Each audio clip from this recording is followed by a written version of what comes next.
ডাঙাটো বহুত অসম্ভৱ হৈ যাব বুজিছে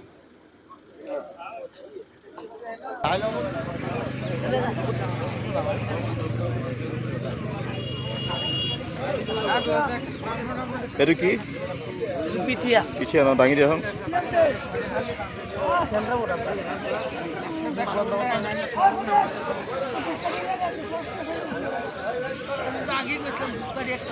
কেই কিলো আছে এইটো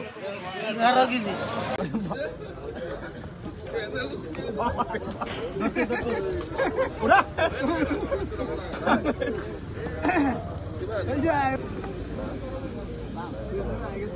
আমার পারবে না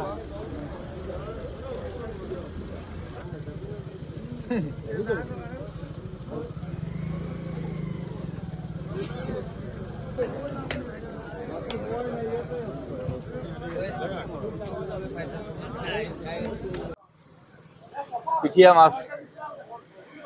এইটো পিঠিয়া ন পিঠিয়া কিমান পিঠিয়া কিলো পিঠিয়া 700 টকা কেজি 700 টকা কেই কিলো মান এইটো 8 কেজি আছে শীতল কিমান কিলো শীতল আছে 6 কেজি এইটো আছে শীতল আছে 6 কেজি কিমান দাম এইটো 600 টকা কেজি 600 টকা হয় এইটো মাছ 45 কেজি আছে ক'ৰ পৰা আনিছা এইটো বিছনা ঘাটৰ পৰা বিশ্বনাথ চাৰিআলি কিমান কিলো এইটো আপোনাৰ খোজাটো 1200 হাজাৰ হলে বিক্ৰী কৰি দিম হাজাৰ হলে মানে এইটো 45000 45000 45000 45000 আৰু এতিয়ালৈকে এইটো ডাঙৰ মাছ এইটো ডাঙৰ মাছ হা আৰু কি আছে আৰু আপোনাৰ শীতল আছে বৰালি আছে আৰি আছে শীতল পোৱাটো 1200 বেচাটো 1000 কিমান কিলো লৈকে আছে আপোনাৰ 8 কেজি 7 কেজি 10 কেজিও আছে ক'ৰ মাছ হ'লে এইবিলাক বিলৰ মাছ বিলৰ আৰু